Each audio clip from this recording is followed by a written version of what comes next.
ఇకపై కార్తీక మాస వైశిష్ట్యాన్ని, వైభవాన్ని, దీప మహత్యాన్ని ఆవిష్కరించేందుకు మన ముందుకొస్తున్నారు ప్రముఖ ఆధ్యాత్మికవేత్త బ్రహ్మశ్రీ వేదాంతం రాజగోపాల చక్రవర్తి గారు. వారిని సాదరంగా ఆహ్వానిస్తున్నాం.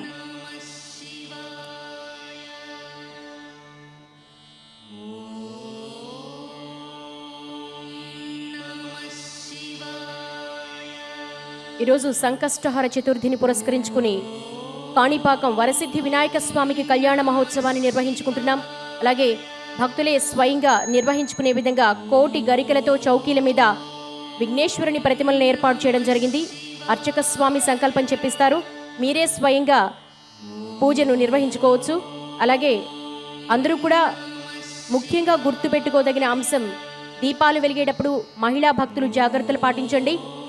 ఇది కోటి దీపాల పండుగ, మీ అందరికీ తెలుసు. మీ చుట్టూతా కోటి దీపకాంతులతో ఈ ఇల కైలాసం మెరిసిపోతోంది. మీరు జాగ్రత్తలు పాటించండి. కార్యక్రమం ప్రారంభమయ్యాక ముఖ్య అతిథులు, విశిష్టాతిథులు, పీఠాధిపతులు వేదిక మీద ఉంటే పదే పదే ఈ సూచనలు చేయడం కొంచెం ఇబ్బందికరం. దయచేసి కొత్తగా వచ్చేవారికి క్రమం తప్పకుండా ఈ 4 సంవత్సరాలు కార్యక్రమంలో పాల్గొంటున్న వారు కార్యక్రమానికి సంబంధించిన సంప్రదాయాలను అలాగే జాగ్రత్తలను ఒకరికొకరు పంచుకుంటూ ఉండండి. ప్రవచనామృతాన్ని ప్రారంభించవలసిందిగా మనవి. శుక్లాంబరధరం విష్ణుం శశివర్ణం చతుర్భుజం ప్రసన్నవదనం ధ్యాయే సర్వవిఘ్నోపశాంతయే ఆపదామపహర్తారం దాతారం సర్వసంపదాం లోకాభిరామం శ్రీరామం భూయో భూయో నమామ్యహం. వెంకటాద్రిసమం స్థానం బ్రహ్మాండే నాస్తి కించన వెంకటేశ సమో దేవో న భూతో న భవిష్యతి. పరమ పవిత్రమైన కార్తీక మాస పర్వదినంలో హైదరాబాదు మహానగరంలో సమస్త భరత జాతికి దీప్తివంతమైన, చైతన్యవంతమైన, అఖండమైన, పుణ్యప్రదాయకమైన, అద్భుతమైన, దివ్యమైన, భవ్యమైన, నవ్యమైన, మహత్తరమైన కోటి దీపోత్సవంలో పాల్గొనటం, ఈ మహత్తరమైన కార్యక్రమాన్ని భక్తి టీవీ వారు సభక్తికంగా ప్రజలకందరికీ అందించటం, ఈరోజు ఈ కార్యక్రమంలో పాలు పంచుకున్న మీకందరికీ ఆ పరమేశ్వరుడు సర్వ శుభాలు కలగచెయ్యాలని చెప్పి సంప్రార్థన గావిస్తూ, భారతదేశంలో అమరనాథ లింగానికి వెళ్ళి కష్టాలకు ఓర్చి స్వామివారిని దర్శించాలని చెప్పి అనుకుంటూ ఉంటాం. ఒక్కసారైనా కాశీకి వెళ్ళి పరమ పావనపైన గంగానదిలో స్నానం ఆచరించి విశ్వనాథుడి యొక్క మెడలో జిల్లేడు పూలతో మాలను వేసి సంతృప్తి చెందుదాము అనుకుంటాం. శ్రీశైలంలో మల్లికార్జున స్వామి దగ్గరికి వెళ్ళి స్వామివారి పాదార విందాల దగ్గర మల్లికా పుష్పాలు సమర్పించి జీవితాన్ని ధన్యం చేసుకోవాలి అనుకుంటాం. భారతదేశంలోనే మొట్టమొదటిసారిగా శ్రీరాముడు ప్రతిష్ఠించిన రామేశ్వర లింగాన్ని దర్శించి గంగాజలంతో అభిషేకం చేద్దామనుకుంటాం. ఇవన్నీ సగటు భక్తుల యొక్క మనస్సుల్లో ఉండేటువంటి గాఢమైన ఆత్మీయమైన కోరికలు. కానీ కార్తీక మాసం రాగానే కోటి దీపోత్సవంలో పాల్గొనాలి అనేటువంటి కొత్త కోరికలు జనించిన ఈ కోటి దీపోత్సవ నిర్వాహకులైనటువంటి నరేంద్ర చౌదరి గారికి, రమాదేవి గారికి, అదేవిధంగా అవిశ్రాంతంగా పరిశ్రమిస్తున్నటువంటి సిబ్బందికి మనం అందరం కృతజ్ఞతాబద్ధులమై ఉండాలి. అన్నిటికీ మించి పరమేశ్వరుడు ఎక్కడ ఉంటాడు అనంటే కిల ఆస అని చెప్పబడింది. కైలాసం అంటే ఎక్కడ ఉంది అనంటే హిమాలయ పర్వతాల్లో ఉంది అని కాదు, భక్తుడు ఎక్కడ భావిస్తే అక్కడే కైలాసమట. అటువంటి దివ్యమైనటువంటి కైలాసం ఈనాడు మన కనుల ముందు సాక్షాత్కరిస్తున్నటువంటి శుభ సన్నివేశంలో మనం మరికొద్దిసేపట్లో దీపారాధన కార్యక్రమాన్ని ప్రారంభించుకుంటున్నాం. బాగా గుర్తుపెట్టుకోండి, వేల సంవత్సరాల నాడు మన ఇళ్లల్లో ఏ పుణ్య కార్యక్రమాలు జరిగినా ఏ శుభ కార్యక్రమాలు జరిగినా మొట్టమొదటగా మనం వెలిగించేటువంటిది దీపం. దీపం లేనటువంటి ఇల్లు శ్మశానంతో సమానం.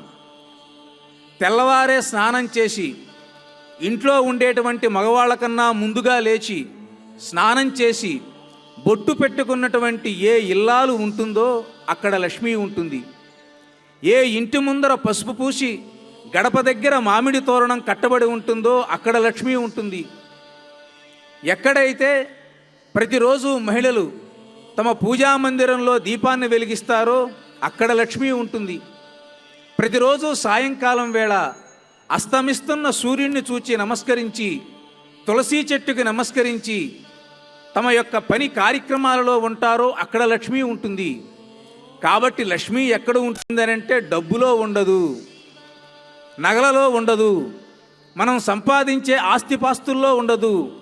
మన ఇంట్లో ఉండేటువంటి ఇల్లాలే గృహలక్ష్మి, మన ఇంట్లో వెలిగేటువంటి దీపమే మహాలక్ష్మి.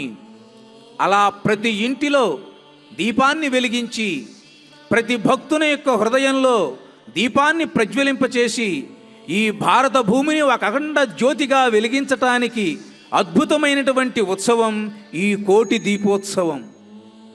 ఇటువంటి దీపారాధన కార్యక్రమం ఆగమశాస్త్రాల్లో చెప్పడం జరిగింది. స్వార్థము పరార్థము అని. ఇంట్లో నువ్వు చేసుకుంటే అది నీ వరకే పరిమితం. ఈ విధంగా ఇంతమంది మహిళలు కళకళలాడుతూ చక్కగా పూలన్నీ అలంకరిస్తూ దీపాలన్నీ సవరిస్తూ ఎప్పుడు దీపారాధన కార్యక్రమం ప్రారంభమవుతుందా, ఎప్పుడు ఆ యొక్క దీపాన్ని వెలిగించి జీవితాన్ని ధన్యం చేసుకుందామా అని ఇంతమంది మహిళలందరూ కలిసి కట్టుగా ఇక్కడికి వచ్చి దీపారాధన చేస్తూ ఉంటే ఇది పరార్థము, అంటే లోక కళ్యాణం. ఇంట్లో చేసే పూజ వల్ల లోక కళ్యాణం జరగదు, వానలు కురవవు, పాడి పంటలు సస్యశ్యామల సుభిక్షత్వం లభించదు. కానీ ఈ విధంగా ప్రజలందరూ మనస్సులు ఒకటై తమ ఇళ్ల దగ్గర నుంచి అడుగులు కదలి ఎన్టీఆర్ క్షేత్రం దాకా వచ్చి ఈ పరమశివుని పదసన్నిధిన వెలిగించే ఈ దీపం ఉన్నదే, ఈ దీపమే భరత జాతికి సమస్తమైనటువంటి మానవ కళ్యాణానికి ఒక అంకురార్పణ దీపం, ఒక అఖండమైన ధర్మజ్యోతిగా ఇది విరాజిల్లుతూ ఉంటుంది. కార్తీక మాసం అనగానే ఇటీవల కాలంలో ఒక 5 సంవత్సరాలుగా నిర్విరామంగా భక్తి టీవీ వారు జరిపేటువంటి కార్తీక దీపోత్సవం, కోటి దీపోత్సవం ఎప్పుడు జరుగుతుందా అని భక్తులందరూ ఉవ్విళ్ళూరుతూ ఉంటారు. ఆశ్వీజ మాసంలో వెంకటేశ్వర స్వామి వారి బ్రహ్మోత్సవాలు, కనకదుర్గమ్మ వారి దసరా మహోత్సవాలు మనం ఏ విధంగా అయితే ఎదురు చూస్తూ ఉంటామో ఈ రంగా అఖండంగా వేలాది లక్షలాది ప్రజలందరూ ఈ కోటి దీపోత్సవం కోసం తమ కన్నులనే దీపాలుగా చేసుకుని ఈ కోటి దీపోత్సవంలో పాల్గొంటున్నందుకు వారికందరికీ ఆ పరమేశ్వరుడు తన యొక్క దయా దీక్షణ వీక్షణ కృపలు కలిగించాలని సంప్రార్థన గావిస్తూ, కార్తీక మాసం అంటే మొట్టమొదటిగా మనం చేయవలసింది, ఆచరించవలసింది స్నానం అన్నారు. ప్రతిరోజు మనం స్నానం చేస్తూనే ఉన్నాం కదా, రకరకాల సబ్బులు పెట్టి ఒళ్ళంతా శుద్ధి చేసుకుంటున్నాం, కానీ మన మనస్సు మాత్రం శుద్ధిగా ఉండదు. కానీ కార్తీకంలోనంట స్నానం కనుక చేసినట్టయితే మనస్సును కూడా అది శుభ్రపరుస్తుంది. అయితే ఎప్పుడు చేయాలి ఈ స్నానం అనంటే సూర్యోదయానికి పూర్వం. రాత్రిపూట చంద్రుడు తన యొక్క వెన్నెలను నీళ్ల మీద ప్రసరింపచేస్తాడు. కార్తీక మాసంలో చంద్రుడు భూమికి బాగా దగ్గరగా వస్తాడు. చంద్రుని యొక్క శక్తిని గ్రహించేటువంటిది సృష్టి లోపల 3 ఉన్నాయట. 1 నదులు, 2 వృక్షాలు, 3 మహిళలు అన్నారు. అంటే ఆడవాళ్ళకి చాలామంది తెలియపోవచ్చు, మీ మనసులకు మీకు తెలుస్తుంది. సృష్టి లోపల అన్నిటికన్నా మీరు ఆనందించేది ఏమిటి అనంటే ఆ వెన్నెల. ఆ వెన్నెల్లో ఉండేటువంటి శక్తిని స్వీకరించేది చెట్లు, ఆ వెన్నెలను స్వీకరించేది నదులు. అందువలనే చంద్రమా మనసో జాతః అని పురుషోక్తం చెప్తుంది. మన మనస్సుకు అధిదేవత చంద్రుడు.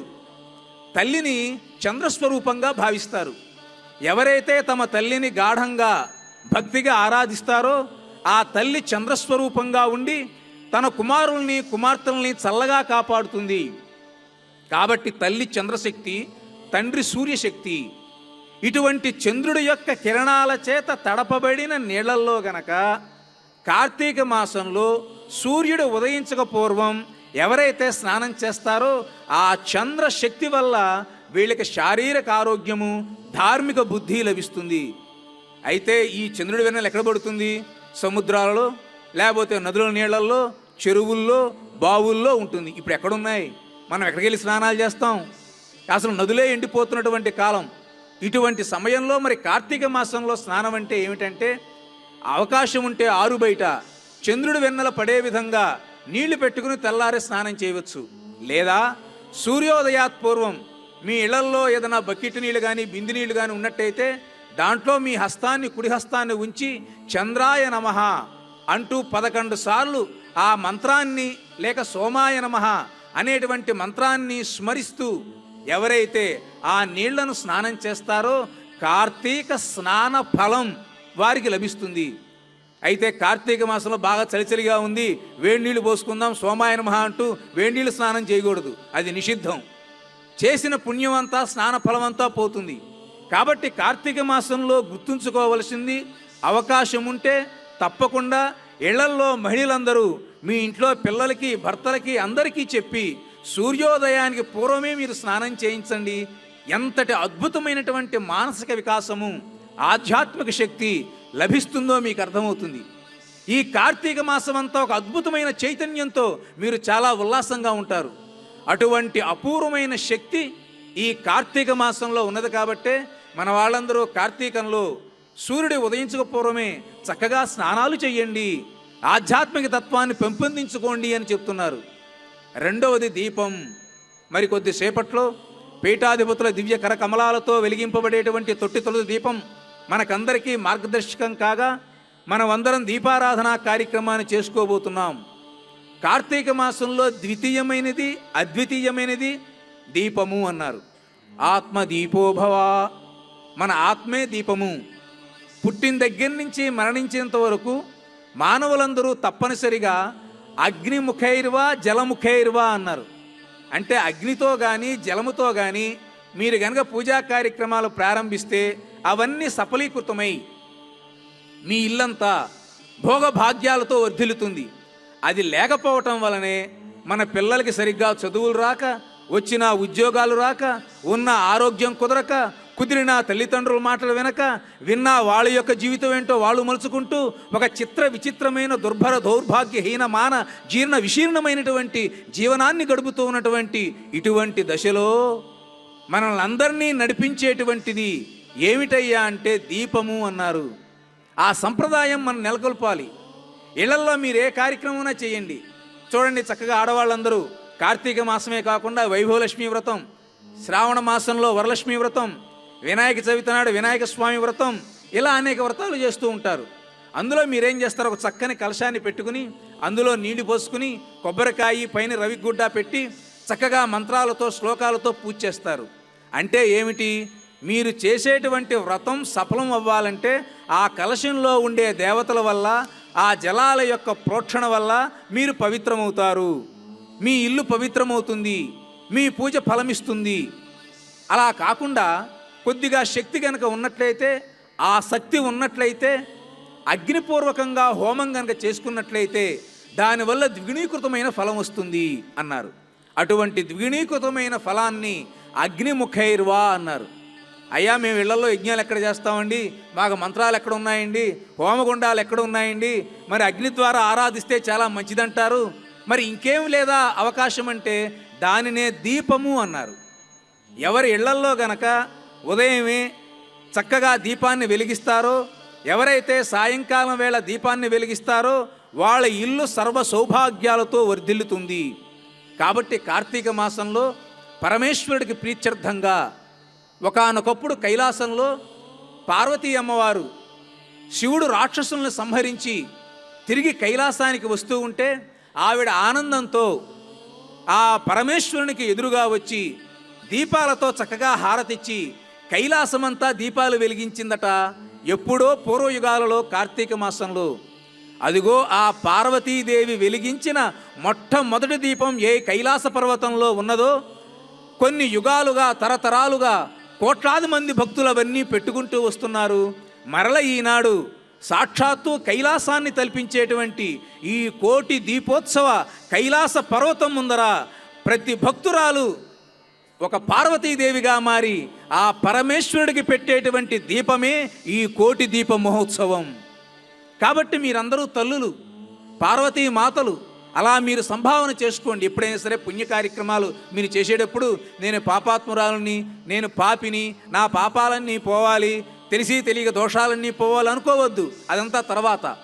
పుణ్య కార్యక్రమాలలో నేను పుణ్యం చేస్తాను, పూర్వజన్మ సుకృతం వల్ల నాకు ఈ మానవ జన్మ వచ్చింది అనేటువంటి ప్రగాఢమైన విశ్వాసంతో మీరు గనక ఇక్కడ ఉండి మీరు గనక దీపం వెలిగిస్తే ఆ దీపం జగజ్యోతిగా అఖండ దీపంగా వెలిగి మీ వలన దీపారాధన చెయ్యని వాళ్ళకు కూడా దీపారాధన ఫలం వస్తుంది. కాబట్టి మీరా దృఢదీక్షా నిబద్ధుడై ఈ దీపారాధన కార్యక్రమంలో పాల్గొనండి. శాస్త్రం ఒక మాట చెప్పింది, నేను ఇందాక చూసి చాలా ఆశ్చర్యపోయా. చాలామంది ఏం చేస్తారంటే దీపారాధన కార్యక్రమంలో నేల మీద ఆ దీపారాధన కార్యక్రమం చేస్తూ ఉంటారు. భూదేవట దీపం యొక్క వేడిమి తట్టుకోలేదు. బాగా గుర్తుపెట్టుకోండి, భూదేవి మూడిటిని భరించలేదట. ఒకటి, పాపం చేసిన వ్యక్తులని కింద ఎటువంటి ఆచ్ఛాదన లేకుండా వెలిగించేటువంటి దీపాన్ని ఆవుని చూచినప్పుడు నమస్కారం కానీ ప్రదక్షిణ కానీ చెయ్యని మానవుణ్ణి చూచి భూదేవి భయపడుతుందట. కాబట్టి అటువంటి భూదేవి యొక్క అనుగ్రహం పొందడం కోసం ఇటువంటి దీపారాధన కార్యక్రమాన్ని మనం దిగ్విజయంగా చేసుకుని ఆ పరమేశ్వరుని యొక్క అద్భుతమైనటువంటి కృపాకటాక్ష వీక్షణాన్ని పొంది కార్తీక మాసంలో పంచప్రాణాలుగా ఉన్న స్నానము, దీపము, దానము, అర్చనము, దర్శనము అనేటువంటి ఐదుటిని మనం చేసుకుంటూ కార్తీక మాసంలో లక్ష్మీదేవి బిల్వ దళాలలో ఉంటుంది కాబట్టి ఆ బిల్వ దళాలతో పూజ చేసి తిరుమలలో కూడా వెంకటేశ్వర స్వామి వారికి నెల రోజులు బిల్వ దళాలతోనే పూజ చేస్తారు. ఇటువంటి మహత్తరమైనటువంటి అద్భుతమైనటువంటి ఈ ఉత్సవాన్ని మీరందరూ చక్కగా వీక్షించి దీపారాధన సంపూర్ణ ఫలాన్ని పొందాలి. మాటలు పెక్కులేమిటికిని మందర భూధర మంధన క్రియాపాటల ఘూర్ణమాన జలభార మహోదది కాలకూట సంఘాట కృపీట సంభవ శిఖా వికట విస్ఫుట విస్ఫులింగ విస్ఫోటన పవిత్ర సద్భవన భూత భయాపహు ఆశ్రయించదన్ అంటాడు శ్రీనాథుడు భీమేశ్వర పురాణంలో. కాబట్టి మనకు భయం వద్దు. కైలాసపతి అయినటువంటి ఆ పార్వతీపతిని మనం చక్కగా కొలిచి ఈ దీపారాధనలో పాలు పంచుకుని సమస్తమైన శుభాలు పొందాలని, ఈ కోటి దీపోత్సవం కోటి కాంతులతో ఇదే విధంగా నిర్విఘ్నంగా కొనసాగాలని, ప్రతి వ్యక్తి మనస్సులో ఈ కోటి దీపం నిర్విరామంగా వెలుగొందాలని కోరుకుంటూ ఈ కార్యక్రమాన్ని నిర్వర్తిస్తూ ఉన్నటువంటి మరి నరేంద్ర చౌదరి గారికి, రమాదేవి గారికి, వారి సిబ్బందికి, అన్నిటికీ మించి పాల్గొనటానికి వచ్చిన భక్త బృందానికి ఆ పరమేశ్వరుడు సర్వశుభాలు కలగాలని ప్రార్థన చేస్తూ సర్వే జనా సుఖినో భవంతు, లోకా సమస్తా సురక్షా భవంతు. ఓం శాంతి శాంతి శాంతి. కార్తీక మాస ప్రాశస్త్యం, దీప మహాత్మ్యం, కోటి దీపోత్సవ వైభవం గురించి అద్భుతమైన ప్రవచనామృతాన్ని అందించిన ప్రముఖ ఆధ్యాత్మికవేత్త బ్రహ్మశ్రీ వేదాంతం రాజగోపాల చక్రవర్తి వారికి ధన్యవాదాలు తెలియజేసుకుంటున్నాం.